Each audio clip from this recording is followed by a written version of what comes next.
गुरुर्ब्रह्मा गुरुर्विष्णू गुरुदेवो महेश्वरा गुरु साक्षात परब्रह्म तस्मै श्री गुरुवे नमः.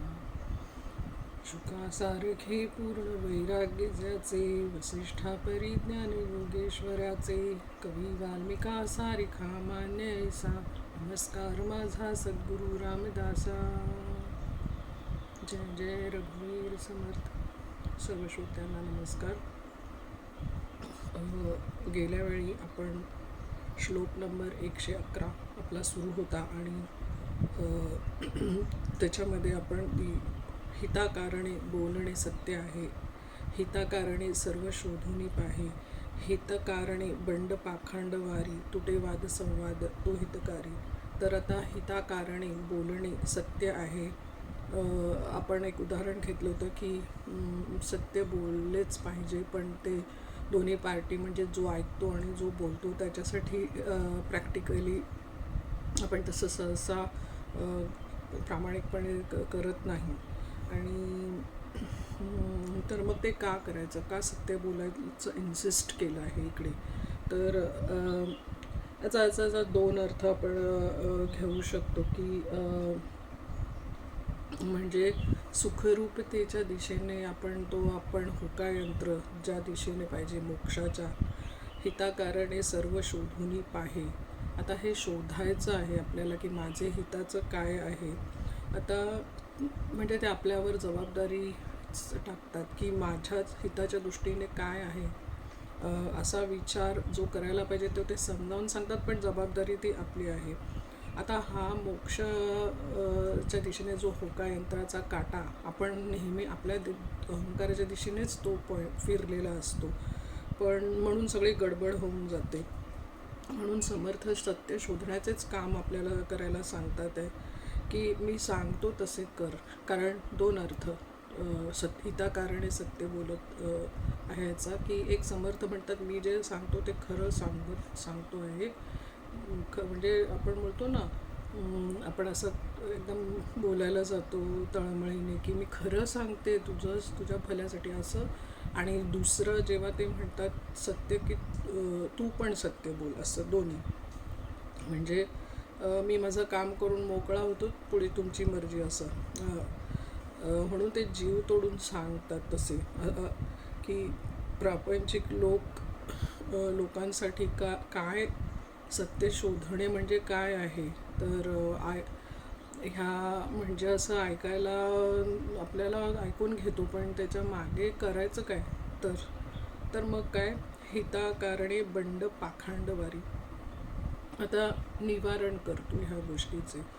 म्हणजे स्वतःपुरते नाही जमले तर बाहेर जे चालले आहे तू त्याचे निवारण कर. म्हणजे आपण म्हणतो ना की आपल्याला बाहेरून त्रास आणि आतून त्रास असं, पण इथे बंड हा शब्द वापरला आहे. हिताकारणे बंड पाखांड वारी, आपल्या हितासाठीच आपण बंड नाही पुकारायचं.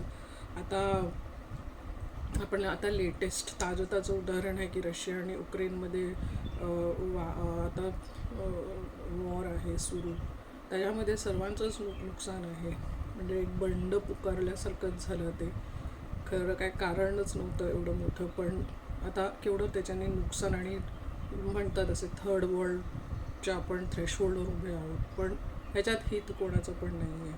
तर हे असे एक्सटर्नल फॅक्टर्स ते तर आपल्या कंट्रोलच्या बाहेर नसतात, पण जे आपण जे स्वतःवर जे कंट्रोल करून सत्य शोधताना जर स्वतःवर हे सगळं ऐकून ताबा ठेवून जर आपण बंड न करणे हा आपण ठरवलं, तर मग शांतीने आपल्याला त्याचा मेन फायदा आपण नेहमी बघतो की हे सगळं का करायचं आहे. मोक्षाच्या दिशेने काटा म्हणजे काय, मला शांती भेटली पाहिजे. माझी शांती भंग होते तर मला साधनाच करता येत नाही. माझी वाटचालच कंपस पुढे जाणार कधी, जेव्हा मी पुढे जाणार तो तिकडेच थांबतो होकायंत्र, कारण मी पुढे जातच नाही आहे. मी ते म्हणतात ना एक जागी हिटिंग द प्लॅटो म्हणतात की त्याच कारणाने त्याच परिस्थितीत मी स्वतःला आय फाइंड मायसेल्फ घडी तीच परिस्थिती. कारण चेंजेस केलेले नाही आहे आतून, फक्त बाहेरून जगाला दिसतात तर त्यांना वाटतं की हो ही बदलली असं. तर ह्याच्यासाठी शरणागती खूप जरुरी आहे, की प्रयत्न आपण करायची, प्रयत्नाची पराकाष्ठा, तरी पण आपल्याला यश नाही मिळत आहे ह्या सगळ्या गोष्टींमध्ये.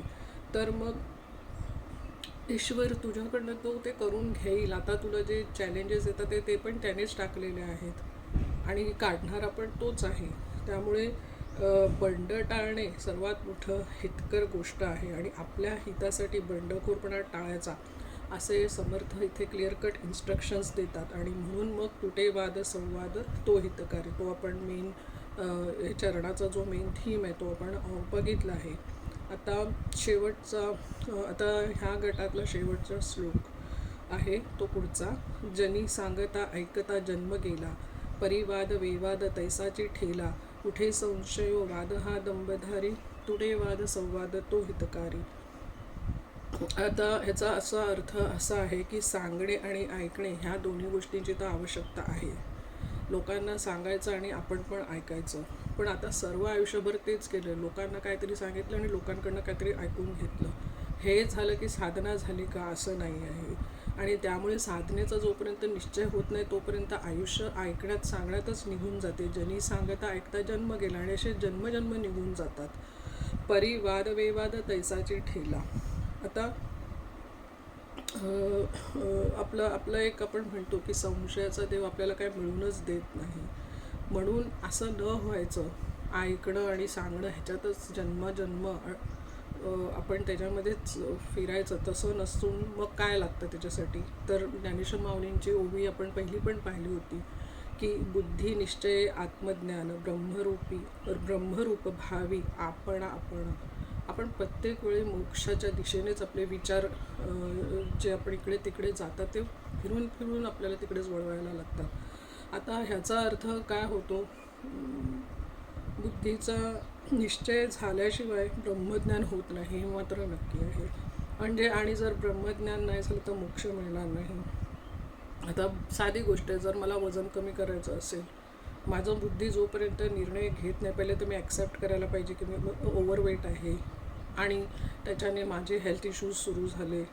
तर मग आता असंच राहायचं की काहीतरी करायचं. आता काहीतरी करायचं तर काय करायचं, जेवण कमी करायचं, एक्सरसाइज करायचा, मला सगळं माहिती आहे, पण माझी बुद्धीच निश्चय नाही घेत आहे. बुद्धीचा जोपर्यंत निर्णय होत आहे तोपर्यंत साधं मी माझे 2 किलो वजन कमी नाही करू शकणार आहे. तर मोक्ष तर केवढी मोठी गोष्ट आहे. एक्झाम्पल हे सध्या माझी वेट लॉस जर्नीची मी स्ट्रगल करत आहे, कारण मी काय अजून काय सुरू नाही केले, पण माझा निर्णयच होत नाही. सगळे लोक सांगतात आहे मला कळतं आहे, पण बुद्धी निर्णय घेत नाही. As long as I am fit काय फरक पडतो, असं असं माझं. पण हेच ह्याला फिटनेस नाही म्हणत हे पण मला आतून माहिती. म्हणून ह्याच्यासाठी बुद्धीचा निश्चय जर साधं ह्याच्यात होत नाही तर मोक्षाच्या बाबतीत कसा होईल माझा, असं एक सॉरी कम्पॅरिझन मलाच वाटतं माझं असं. तर म्हणून का मला संशय आहे मी हे करू शकणार की नाही आहे. त्यामुळे मला होत नाही माझं म्हणजे बुद्धीच्या निर्णयाच्या अडकून येतं आहे, माझा संशय येतो आहे. आणि तसं जर संशय सगळा जर निघून गेला पाहिजे असेल, निःसंशय स्थिती ह्याचाच अर्थ की तिथे मी श्रवण ऐकू शकते. जर माझी शंका नसेल तर मग मी कोणाच्या तरी ऐकून घ्यायच्या मनस्थितीत असते. म्हणून बुद्धी निश्चये आत्मज्ञान ब्रह्मरूप भावी आपण. बुद्धीचा निश्चय झाल्याशिवाय ब्रह्मज्ञान होत नाही, आणि तसं नाही झालं तर मोक्ष मिळत नाही. मग आपल्याला ह्याच्यावर ही का आपण घेतली ओवी, तर मग काय आपल्यासाठी काय करायचं. जसं मी पहिले बोललं की सत्य शोधून पाहिजे, मी काय करू, पण त्याच्यासाठी बुद्धीचा निश्चय. आता बुद्धीचा निश्चय तो कसा, तर त्याच्यासाठी आहे आता परत प्रश्न विचारायचे. बुद्धीचा निश्चय सांगितलं मग करायचं काय, नक्की स्पेसिफिक पाहिजे सगळं.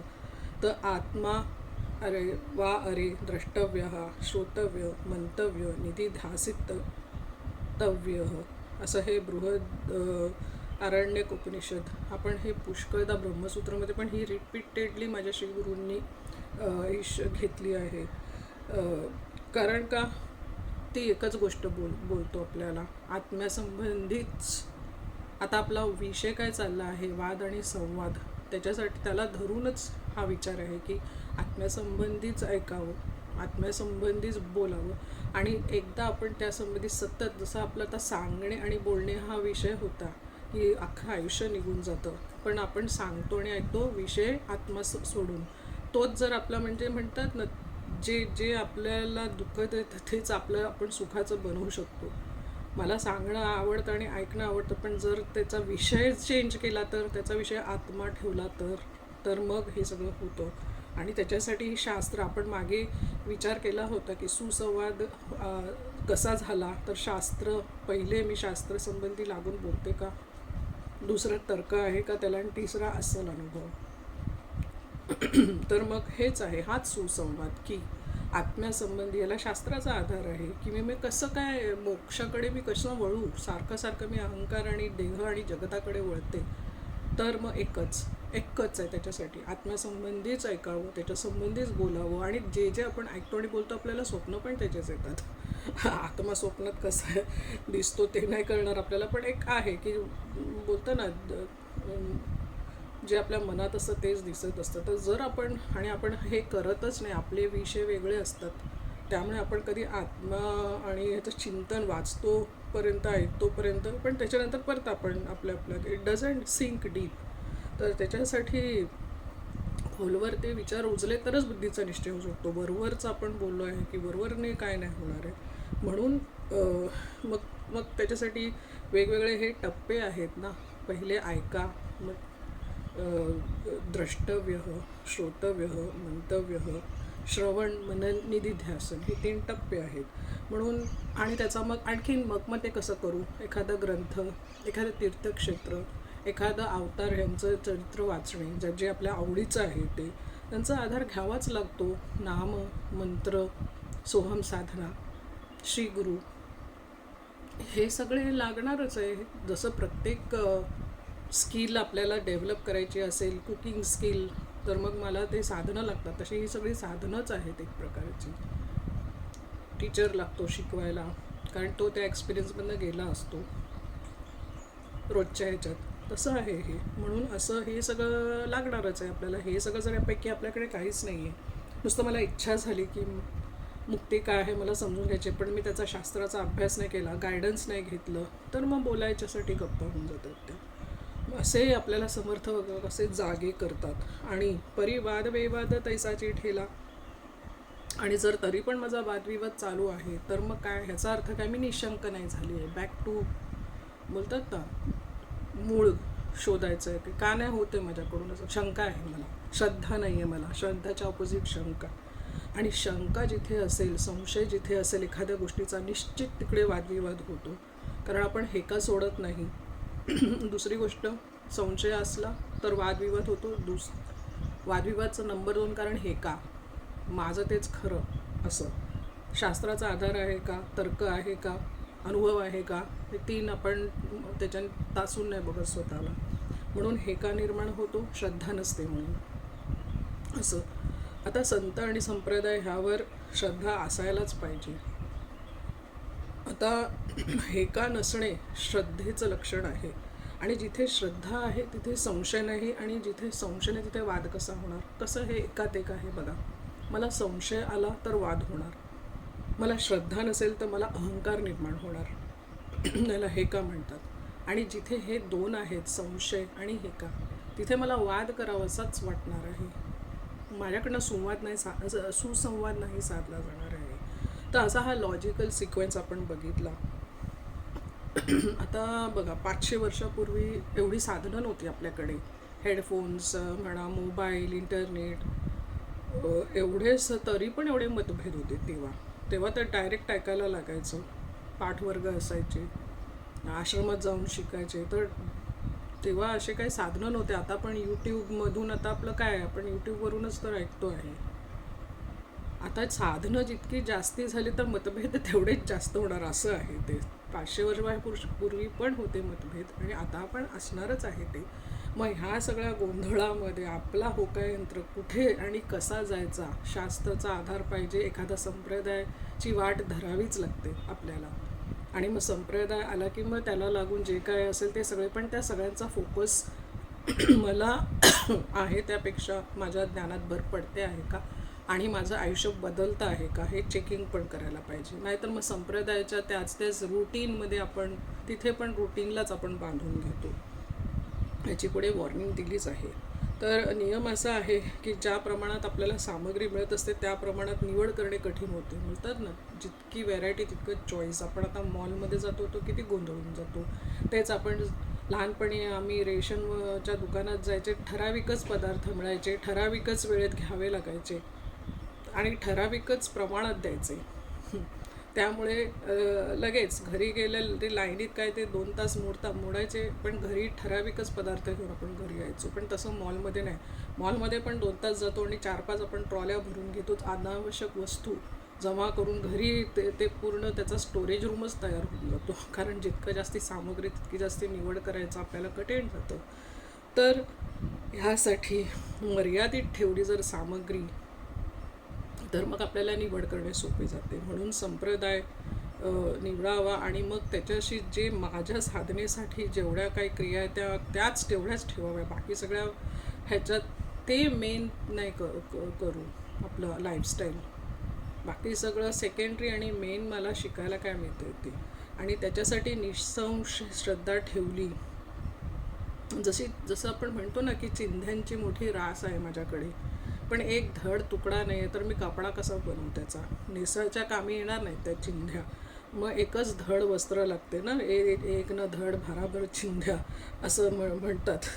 त्यामुळे चिंध्याच्या भाराला नेसायचा उपयोग होत नाही. त्यामुळे शक्य तेवढी जितकी सामग्री तेवढं एक काय धड नाही, नुसतं दिसायला तो त्याचा पसारा दिसतो. म्हणून शक्यतोवर आपली संस्कृती आणि आपल्याला जी संस्कृती मान्य आहे, कारण जे मला आवडतं तेच मी करणार. त्यानुसार तो संप्रदाय, त्यानुसार ते संत, त्यानुसार ते ग्रंथ आणि त्यांच्यावर जी श्रद्धा, हे सगळं आपल्यालाच करायचं आहे. ह्याचाच अर्थ सत्य शोधून पाहिजे म्हणजे हे सर्व स्टेप्स आहे. आणि सगळे संत सारखेच असतात. ख्रिश्चन, मुस्लिम, हिंदू सगळे every saints are same the world over. पण आपल्या भाषेत बोलणारे संत आपल्याला जास्ती जवळचे वाटतात आणि आपण त्याचं जास्ती लवकर ऐकतो. असं मातृभाषा, आईची बोललेली भाषा पटकन लक्षात येते आणि पटकन ऐकावंसं वाटतं. बस तोच एक फरक आहे. त्यामुळे टाईम नाही वेस्ट होत आपला. म्हणून आपल्या संस्कृतीतली, आपल्या मातीतली संत आणि त्यांचे विचार आणि त्यांचे ग्रंथ शक्यतो हे चॉईस करावे. आणि असं जर नाही केलं तर मग दुसरे लोक आपल्याला पळवतात. तो विषय वेगळा होईल. कारण तो तसं आपल्याला अपील होऊन जातं, क्लिक होऊन जातं आपल्याला. हे 2 शब्द आहे ना, अपील आणि क्लिक, माझ्या श्रीगुरूंनी वापरले आहेत. नाहीतर मला तर सवयच आहे, कारण मला असं बोलताना पटकन त्याची, आता आपण म्हणतो ना, रिप्लेसमेंट मिळत नाही. पण माझा मुद्दा समोरच्याला कळतो आहे ना, मग बस. मुंबईत आपण राहतो तर अर्धे टाईम सगळेजण इंग्लिश शब्द मध्ये मध्ये वापरतात. शक्यतो प्रयत्न करते, पण मी तसंच्या तसंच मराठी त्याला मॅचिंग पाहिजे. हां, जर एखादं पुस्तक लिहायचं असेल मराठीत तर मग मी तेवढा वेळ त्याच्यावर घालवेल, पण तसं नाही आहे. इथे आपल्याला तो मुद्दा समजायला पाहिजे असा. तर त्यांनी हा शब्द वापरला म्हणून मी गंमत म्हणून सांगते की अपील आणि क्लिक हे 2 शब्द मला पसंत पडलं पाहिजे आणि माझं ते डोक्यात फिट झालं पाहिजे की हां, मला पटतं आहे म्हणून मी हे करणार आहे. आणि अशी निवड का करावी? अगेन आपल्या हितासाठी. आता परत रिपीट करते. श्रद्धा नसते तर संशय नसतो तर मग सुसंवाद होतो. हेका असतो तर तिथे वादविवाद असतो. संशय असतो तर तिथे वादविवाद असतो. जेव्हा आपल्याला वादविवाद करायची म्हणतात अशी तलफ येते की नाही, मला वादच घालायचा आता, नक्की तिथे मला एखाद्या गोष्टी पटलेली नसते किंवा मला माझं दाखवायचं असतं. तुम्हाला काय माहिती मी काय चीज आहे तर, असं अहंकार हे का. आता हे समजल्यावर मग आपल्याला लक्षात येतं की आपल्या हिताचे काय आहे. उठे संशयो वाद हा दंबधारी. आता आपण पाहिलं संशयाचं साईड इफेक्ट्स. पहिला संशय आला तर काय झाला, वादविवाद करायची इच्छा निर्माण होते. संशयाचं नंबर 2 साईड इफेक्ट म्हणजे मला दंभ. आत्ताच मी बोलले की अहंकार नाही, दंभ म्हणजे काहीतरी शो ऑफ म्हणतो ना, शो ऑफ शब्द. मला काहीतरी दाखवायचं आहे, मी काहीतरी स्पेशल आहे सगळ्यांपेक्षा. आणि मिरवणे म्हणतात त्याला. दंभाचा डायरेक्ट अर्थ म्हणजे मला मिरवावं असं वाटतं. आता जसं की मला आता किती येतं आहे, माझा केवढा गाढा अभ्यास आहे. मी गेल्या वेळी म्हटले होते की मला अनुग्रहाला 10 वर्ष झाले, माझं तिथे पण गणित चुकलं. 12 वर्ष झाले एकदम. किती मला येतं आहे, किती माझी पकड आहे. शास्त्राची आपल्यावर पकड असावी की माझी त्याच्यावर पकड असावी. माझी बसणार आहे का पकड शास्त्रावर? कोणाची पकड कोणावर असावी? तो एक दंभ निर्माण होतो आणि आपण तो मिरवायला चालू करतो की माझंच कसं बरोबर आहे, सगळ्यांना सांगावं असं वाटतं. आणि आपल्याजवळ जे आहे असेल, सगळ्यांकडे काही ना काही भगवंताने तशी व्यवस्थाच केली की प्रत्येक म्हणजे अगदी पशुपक्षीपासून सगळ्यांमध्ये काही ना काहीतरी खूबी त्याने टाकलीच आहे. पण आपल्याजवळ जे आहे ना ते अधिक खुलवून मोठे करून सांगणे, ह्याला दंभ म्हणतात. आणि जास्तीत जास्त लोकांना सांगणारा. असं नाही की एकाच माणसाकडे एकाच मैत्रिणीकडे बोलणार, नाही नाही नाही, जास्तीत जास्त स्प्रेडिंग असं पूर्ण रजगुणी. आता ह्या बाबतीत आपल्याला संशय आला तर मग तो संशयच आला एखाद्या संप्रदायाचा, तर मग आपण त्या संशयाचंच बोलणं सगळीकडे सांगत असतो, सगळ्यांना सांगत बसतो. आणि त्या संशयाचा मोठेपणा एवढा सांगत बसतो की दुसरे पण संशयित होऊन जातात. आणि असं एक दाखवायचं असतं की ज्या अर्थी मी संशय घेतोय, डाऊट घेते आहे, त्या अर्थी मी किती बुद्धिमान आहे, नाही का असं. आणि स्वतःचे नुकसान आणि संबंधिताचं नुकसान. आता जो बिचारा साधासुद्धा त्याच्यात पण तो माझ्या बोलण्याने परिणाम होत असेल त्याच्यावर, त्याला पण संशय, अरे ही एवढी बुद्धिमान आहे, ही असं बोलते, काहीतरी असेल ना, चालू संशय उगाचच म्हणतात ना रिपल्स क्रिएट करायची. मग जिथे संशय नसतो त्या ठिकाणी आणि काय असतं बघा, जिथे संशय नसतो तिथे काय होऊन जातं मग ह्याच्या विरुद्ध आत्मस्वरूप ह्याच्याविषयी ठाम मत बनतं. किती छान, तर ब्लेसिंग समजते ह्याला. माझं जर आत्मस्वरूपाविषयी ठाम मत झालं, त्याच्यासारखं ब्लेसिंग नाही आहे. आणि जीव आणि आत्मा काय आहे त्याच्याविषयी ठाम निर्णय होऊन जातो. आणि तो निर्णय ठाम झाला तर मग जीव कोणत्याही पद्धतीने ते मत सांगायचं, जसं संशय आला तर आपण कोणत्याही पद्धतीने तो संशय सांगायचा प्रयत्न करतो, तसंच ज्ञानाने आता मला माहिती आहे, आत्मा शिकलं, समजलं, पटलं, मग तेच सांगायचं. आता आपला काय प्रयत्न चालू आहे, तेच सांगावं असं वाटतं. आत्मा अरे वा द्रष्टव्य, श्रोतव्य, मंतव्य, निधी ध्यासतव्य, तेच बोलायची गोडी वाटते आणि ते वाढवायचा प्रयत्न करतो. मनोमन पटतं आपल्याला. आणि मग इथे दंभ कुठे आला? विचारांची बैठक ही आपल्या दृष्टीने आपण समजून घेतली आणि दुसऱ्यांना होऊ शकतो असं की ज्याला एखादा सांगायची जबाबदारी दिली जाते त्याला होऊ शकतो कंपॅरिझन, तुलना. तिला काही येतच नाही, ती तर फार फास्ट बोलते, तिने या चुका केल्या असं. पांडित्याचा तोर आपण बघितलं होतं गेल्या वेळी, कसा तो आपल्याला, आणि तो कसा आपल्या हितासाठी आहे का, मग आपलं हित कशात आहे, हा सगळा विचार. आणि असं करून दंभापासून पण सुरक्षित राहण्यासाठी जसं संशय नको आपल्याला, आणि वादविवादापासून सुरक्षित राहण्यासाठी आपल्याला संशय नको पाहिजे, आपल्याजवळ ती श्रद्धा, तर आपण सुसंवाद साधू शकतो. आणि असा हा आपला विचार 111 श्लोक ह्याच्यामध्ये हा पूर्ण झाला. आता आज आपण जाऊया, आणखीन एक श्लोक घेता येईल आपल्याला, 113.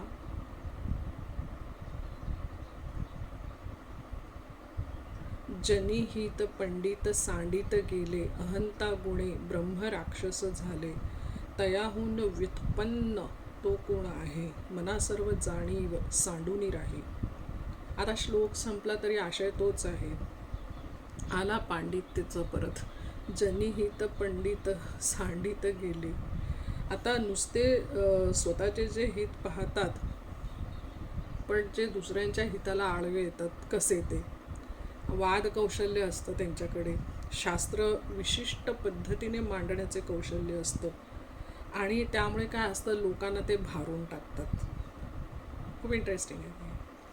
आता असे पांडित्य आणि परमार्थाचं का वाकडे आहे हे समर्थ आपल्याला इथे जे बोलतात आहे, खास करून ज्यांना सांगायची जबाबदारी दिली आहे, मी तर समजते हे माझ्यासाठीच आहे.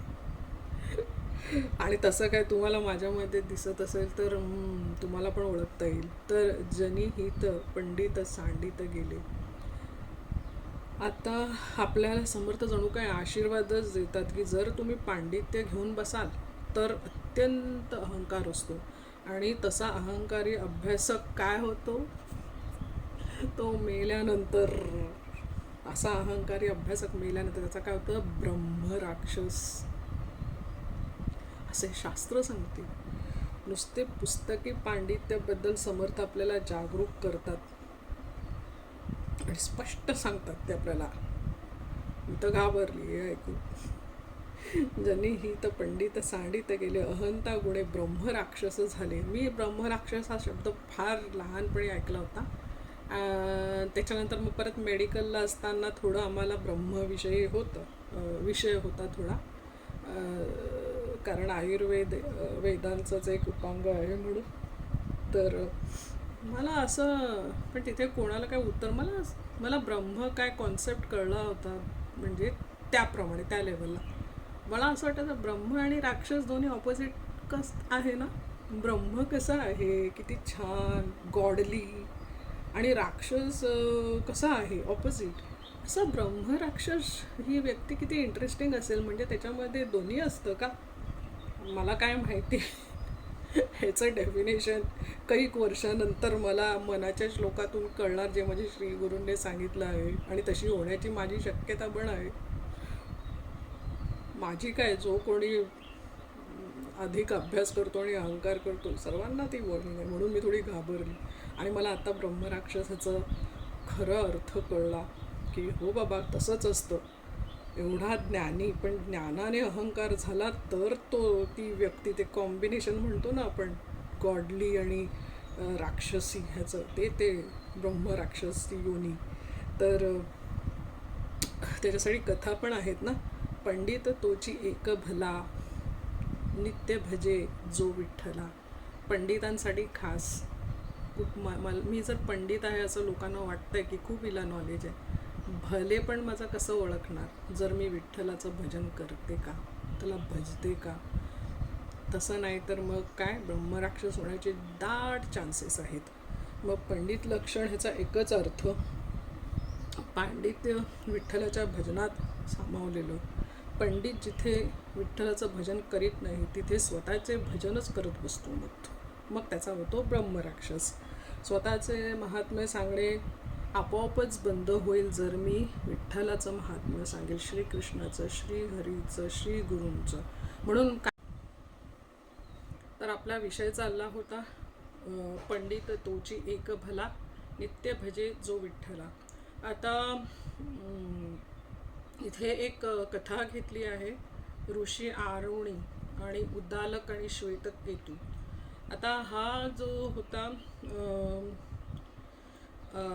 श्वेतकेतू, हा 12 वर्षे गुरूंच्या घरी राहिला होता आणि पक्का पंडित झाला होता. त्यामुळे त्याचा अहंकार एवढा फुगला होता हे त्याच्या वडील म्हणजे ऋषी आरणी यांच्या लक्षात आले. आणि आता माझे श्री गुरूंचा एकदम आवडीचा शब्द आहे, अहंकाराचा फुगायला टाचणी आपणच टोचावी. त्यांना वाटलं की आता ह्याचा अहंकार काढायला लागेल, आणि मग त्यांनी त्याला मार्मिक प्रश्न काही विचारले, पण त्याला उत्तर देता नाही आले. अशी ती कथा आहे. मग त्यांनी त्याचा तो अहंकार कसा तत्वम असी महावाक्याच्या आधाराने जेव्हा त्याला कळलं की नाही, माझं सगळं पांडित्य 12 वर्ष काही कामाचं नाही, कारण राजा जनक ह्यांची सभा जेव्हा जिंकेल मगच विवाह करेल, असा त्याला अहंकार होता. पण तत्वमसी जेव्हा ऋषींनी त्यांना समजावून सांगितलं तेव्हा त्यांना कळलं की हे नुसतं पांडित्य होतं, त्याचा तोरा होता. नंतर वामन पंडित ह्यांची पण ती कथा आहे, ती आपण नंतर घेणार डिटेलमध्ये. म्हणून कसं मोठे का ही कथा आपण थोडीशी बघितली वर ज्यांना डिटेल पाहिजे ते समजून घेऊ शकतात, त्याचं तात्पर्य आपल्याला घ्यायचं आहे. कारण कीर्तनामध्ये कथा रंगवून सांगतात, पण आपलं आता इथे निरूपण आहे, त्यामुळे इथे आपल्याला थोडक्यातच त्याचं तात्पर्य असं घ्यायचं आहे की खूप 12 वर्ष गुरुस्थानी राहून पण अहंकार असू शकतो. एवढे मोठे म्हणजे ते आहेत, ऋषीचे पुत्र आहेत. तर मी तर सामान्य माणूस आहे, मला पण खूप पॉसिबिलिटी आहे आणि मला तसं झालं तर ब्रह्मराक्षस नाही व्हायचं. हे एक लक्षात ठेवायचं. पांडित्य ते कशासाठी आहे, मेन तात्पर्य काय, पांडित्य कशासाठी, मोक्षासाठी, बस. हे जर आपण भान ठेवलं तर मग ह्या ट्रॅप्समध्ये आपण, पिटफॉल्स, जसे माझ्या श्रीगुरूंचा फेवरेट शब्द आहे, ह्या पिटफॉल्समध्ये आपण पडत नाहीत. आणि तयाहून व्युत्पन्न तो कोण आहे. आता व्युत्पन्न म्हणजे सगळ्या प्रकारचं ज्ञान. आता माऊलीची इकडे ओवीचा आधार घेतला आहे. म्हणून थोरपण पराची सांडीजे, व्युत्पत्ती राघवी विसरीजे, जयत जगा धाकुटे होईजे, ते जवळीक माझी. आता म्हणजे याचा अर्थ काय झाला, थोरपण, मला समजा माझ्या श्रीमंतीचा खूप मोठेपण आहे, तो दूर टाका. सर्व प्रकारची विद्वत्ता विसरून जा. थोरपण पराची सांडीजे, व्युत्पत्ती आघवी विसरीजे. व्युत्पत्ती, सगळे प्रकारचे ज्ञान आहे ते विसर. कशासाठी, सर्व प्रकारची विद्वत्ता विसरून जा, असं माऊली सांगतात. जय जगा धाकुटे होई जे, जगातला सर्वांना मोठेपण देऊन आपण सर्वांपेक्षा लहान व्हावे, खूप अवघड गोष्ट आहे ही. तै जवळीक माझे, आणि हे सगळं का करावे, त्यांना माझे सानिध्य प्राप्त होते, मी त्यांच्या सोबत असतो. माझ्या जवळ जर यायचं असेल तर हे सर्व तुला काढायला लागेल. मोठेपणा सांडावा लागेल, सोडावा लागेल. श्रीमंतीचा असून दे, ज्ञानाचा असून दे, सगळ्या प्रकारचं पांडित्यचा अहंकार तो सोडावा लागेल. सर्व प्रकारची विद्वत्ता सोडावी लागेल. आणि मी मोठे आहे, मी सर्वात लहान आहे, सगळ्यां तुमच्यापेक्षा लहान आहे, ही भावना ठेवली तर मग आपण विठ्ठलाच्या जवळ राहतो. आणि आपल्या स्वतःच्या मोठेपणाच्या जेवढ्या कल्पना आहे, त्याचा अर्थ त्या सर्व सोडून द्या. आता वेदांत शास्त्र आपण जेव्हा शिकतो तेव्हा, जसं की मला काही संस्कृत गोष्टींचा मला अभ्यास करावा लागला, तसं मला संस्कृत कॉलेजमध्ये झालं होतं, पण तरी पण काही सोडवायचे असेल आपल्याला, काही शब्द फोडायचे असतील तर शिकावं लागलं थोडंसं. तर मग ते नंतर त्याच्या व्याकरण आहे, न्याय आहे, संस्कृत आहे, हे सर्व थोडं थोडं आपल्याला तर यायला पाहिजे ते समजण्यासाठी. आणि मग असं जेव्हा आपण थोडं थोडं शिकतो ना, तेव्हा असं आपल्याला वाटतं की मला मोठी तज्ञता प्राप्त झाली आहे. आता हे सगळं विसरून जाणे ही खूप अवघड गोष्ट आहे. पण सगळं शिकायचं आणि मग माझा त्याच्याशी काही संबंध नाही, असं ह्याला म्हणतात. आता इकडे 2 शब्द छान मला नवीन शिकायला मिळाले. ते तयाहून व्युत्पन्न तो कोण आहे, मना सर्व जाणीव सांडूनी राहे. आपण माऊलींची ओवीमध्ये तर हे समजलं की काय काय आपल्याला सोडायचं आहे. पण इथे मी आज म्हणजे श्रीगुरूंमुळे 2 शब्द शिकले नवीन. ते त्यांचं असं आहे की सगळं शिकायचं. त्यांनी खूप खूप खूप सुंदर शब्द आणि नवीन शब्द वापरला. मला त्याचा अर्थ आत्ता कालपर्यंत माहिती नव्हता. तर सगळं शिकायचं, पण त्याची निर्गाठ होऊ देऊ नये. निर्गाठ. आता माझा कसा थोडा स्वभाव असा आहे की मला थोडं डीपमध्ये समजून, मला नुसतं निर्गाठ बोलून चालत नाही. कारण काय निर्गाठ म्हणजे, असं माझं डोक्यात स्वभाव आहे. तर मग मी ते फोडून बघितलं सगळं, संस्कृतचं त्याचा शोध लावला आणि मग तो थोडासा तुमच्याबरोबर शेअर करते, कारण मला दाखवायचं आहे की मी किती अभ्यास करते. तुमच्या पुढे शेअर केलं की मग तुम्ही मला वॉर्निंग द्याल, मग माझा ब्रह्मराक्षस होणार नाही. मजेची गोष्ट आहे ती. पण कसं आहे, निर्गाठ होऊन म्हणजे पांडित्य ह्या गोष्टीची निर्गाठ. आता निर्गाठ याचा अर्थ काय, जी गाठ एकदम घट्ट बसते, सोडता सुटत नाही. निर प्लस ग्रंथी असा आहे. म्हणजे निर्गाठ म्हणजे न सुटणारी. पांडित्याची गाठ अशीच असते, न सुटणारी. जर त्याची मी सुरगाठ म्हणजे नि प्लस श्रू, श्रू हा धातू, निसरणे हा क्रियापद आहे संस्कृतमध्ये. आता सुरगाठ म्हणजे सहज सुटणारी. तर माझी पांडित्याविषयीची गाठ निर्गाठ नसावी, कारण ती सुटता सुटणार नाही. आणि जर ती नाही सोडू शकली मी, तर माझं काय बनेल, ब्रह्मराक्षस. म्हणून हे सगळं, हा जो श्लोक आहे, हा पूर्ण श्लोक जनी हित पांडित्य काढून टाका, कम वॉट मे, त्याला त्यागा, असा ह्याच्यासाठी हा श्लोक आहे. म्हणून सांगते, जे बोलतात ते त्यांच्यासाठी आहे, मला बोलायचा रोल आहे, तर मी माझ्यासाठी हा खूप समजावून घेतला. आता जगातील सर्वांना मोठेपणा देऊन आपण सर्वांपेक्षा लहान राहावे, अहंकार ह्याच्यासाठी कमी व्हायला खूप मदत होते. आता जिथे नम्रता आहे तिथे मी आहे, ते स्वतः भगवंतच सांगतात ना. जर तू लहानपणा आतून दुसऱ्यांना दाखवण्यासाठी नाही, आपण खूपदा दाखवण्यासाठी करतो असं, हो तुम्ही बडे, बसतच नाही, आतूनच ती फिलिंग असली तर तिथेच भगवंत आहेच. आता जिथे असं भगवंताने सांगितलं आहे ना, शास्त्रावर तुमचा विश्वास आहे, मग ह्या गोष्टींवर पाहिजेच की श्रद्धा. म्हणून भगवान श्रीकृष्णाशी आपली एकरूपता होते. म्हणून अत्यंत जर कुठली धोक्याची जर गोष्टी असेल तर ही पांडित्याचा तोरा. कारण तयाहून व्युत्पन्न तो कोण आहे, समर्थ विचारतात ते आपल्याला. भगवंताहून व्युत्पन्न कोण आहे, कोणीच नाही आहे. आणि तोच माझ्या जवळ राहील, पण त्याच्यासाठी मला काय करायला लागेल, मी व्युत्पन्न आहे हेच सोडावं लागेल मला, तरच तो मी त्याच्याजवळ आणि तो माझ्याजवळ. मना सर्व जाणीव सांडूनी राहे, म्हणून मी पंडित आहे, मला सगळं कळतं, ही जी निर्गाठ आहे ती सोडावी. मी पंडित आहे त्याबद्दलची सगळी जाणीव काढून टाकावी, मगच आपल्याला रामाची आणि भगवंताची प्राप्ती होते. तर हा थोडा विषय म्हणजे समर्थांनीच ट्रॅक वेगळीकडे म्हणजे थोडा उंच लेवलवर नेला आहे की पांडित्य पण. कारण एकदा आपल्याला सहज माहिती आहे की आपण वर्षानुवर्ष एखादी गोष्ट करतो, आपण त्याच्यात मास्टरी करतो. माझा नवरा नेहमी मजेत बोलतो की, मी नेहमी म्हणते, मी 30 वर्ष झाले काय नाही केलं, माझ्या आजूचे असे झाले, माझ्या बाजूचे त्या पोझिशनवर गेले. तर माझ्या नवऱ्याने एक गोष्ट सांगितली की कचरावाला पण 30 वर्ष कचरा काढतो, तो बॉस होईल त्याच्या डिपार्टमेंटचा. असं तर मला बरं वाटलं. याचा अर्थ काय, मास्टरी. आपण कुठली एखादी गोष्ट सातत्याने केली तर आपण त्याचे बॉस होऊन जातो इव्हेंच्युअली. तसंच आपलं आहे. का मी बोलली हे, मी 10 वर्ष अभ्यास करते, आज 12 वर्ष झाले, उद्या 32 वर्ष होतील भगवंताच्या कृपेने, मला माहीत नाही आणि किती वर्ष होतील. पण त्याच्यामध्ये अल्टिमेटली एक ना एक दिवस आपण बॉस बनतो. आणि मग तसं झाल्यावर